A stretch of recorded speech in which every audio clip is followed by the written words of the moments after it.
जानना जरूरी है।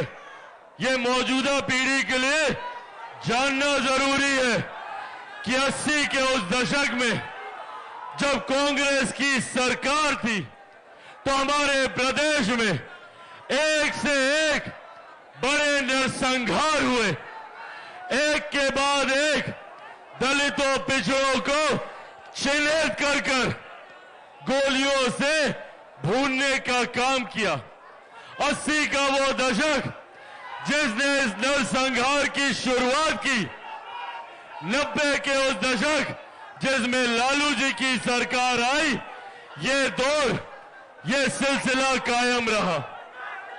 जिस जंगल राज की हम लोग बात करते हैं, वो जंगल राज 15 साल का नहीं, वो जंगल राज 25 सालों का है।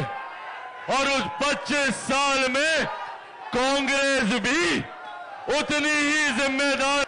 बिहार में अपराध और अपराधियों को बल देने के लिए अगर कोई जिम्मेदार है तो वो कांग्रेस और राजद की सरकार रही। कर्पूरी ठाकुर जी के सपनों की तिलांजलि देने का काम किसी ने किया तो ये कांग्रेस और राजद की सरकार ने किया। आज जो लोग डॉक्टर बाबा साहेब भीमराव अंबेडकर का नाम लेते नहीं सकते, इन लोगों ने अपने जमाने में जब केंद्र में कांग्रेस की सत्ता थी तो इन लोगों ने भारत की संसद में डॉक्टर बाबा साहेब भीमराव अंबेडकर की एक प्रतिमा तक लगाना जरूरी नहीं समझा।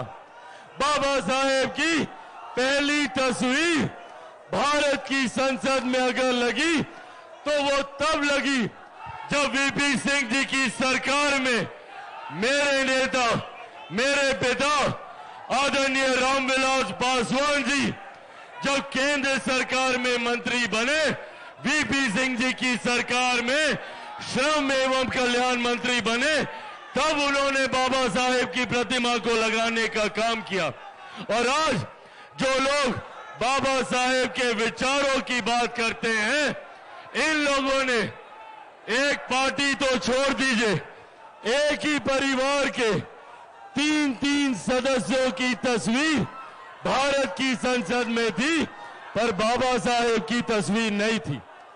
बाबा साहेब को भारत रत्न देने का काम हमारी सरकार ने किया। आज कर्पूरी ठाकुर जी को भारत रत्न देने का काम हमारी सरकार ने किया।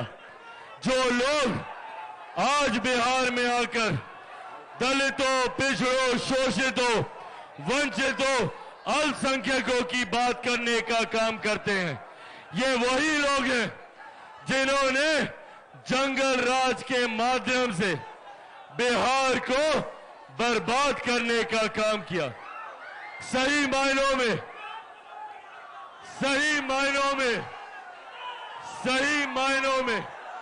अगर किसी ने बाबा साहेब भीमराव अंबेडकर, कर्पूरी ठाकुर जी, इनके सपनों को आगे लेकर जाने का काम किया तो वो हमारी केंद्र की सरकार, मेरे प्रधानमंत्री आदरणीय नरेंद्र मोदी जी द्वारा किया गया। बिहार में मुख्यमंत्री नीतीश कुमार जी द्वारा किया गया।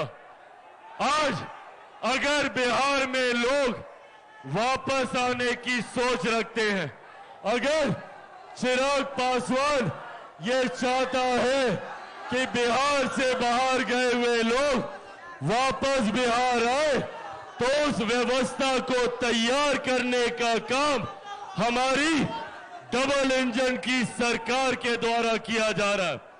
जहां केंद्र में इसका नेतृत्व मेरे प्रधानमंत्री आदरणीय नरेंद्र मोदी जी कर रहे हैं, तो बिहार में मुख्यमंत्री नीतीश कुमार जी के द्वारा किया जा रहा है।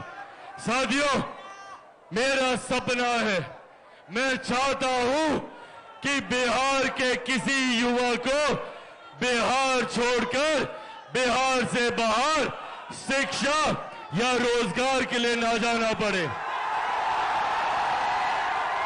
मैं चाहता हूं कि बिहार में ही एक से एक शैक्षिक संस्थान खुले। मैं चाहता हूं कि बिहार में ही रोजगार के अवसर मिले, यहां पे कारखाने खुले। इस व्यवस्था निर्माण की सोच के साथ बिहार को फर्स्ट और योग को फर्स्ट बनाने की सोच के साथ आगे निकला हूं।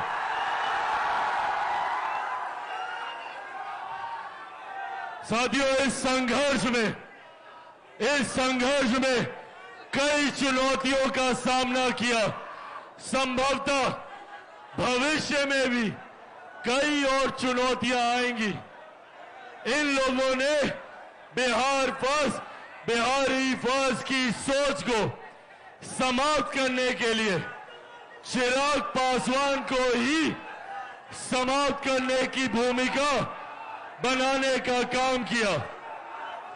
इन लोगों ने सोचा कि चिराग पासवान को समाप्त कर देंगे तो बिहार फर्स्ट, बिहारी फर्स्ट का सपना टूट जाएगा। और मुझे समाप्त करने के लिए बड़ी बड़ी ताकतों ने, बड़ी बड़ी शक्तियों ने पूरी जोर आजमाइश कर ली। मेरी पार्टी तोड़ी, मेरे परिवार को तोड़ा, मुझे घर से बाहर निकाला। पर जो लोग ये सोचते हैं कि इन बातों से चिराग पासवान टूट जाएगा, चिराग पासवान घबरा जाएगा, वो लोग भूल जाते हैं कि चिराग पासवान शेर का बेटा है, रामविलास पासवान का बेटा है। भैया, ना मैं टूटने वाला हूं, ना झुकने वाला हूं, और डरता तो भैया मैं किसी से नहीं हूं। जितनी ताकत आजमानी है आजमा ले।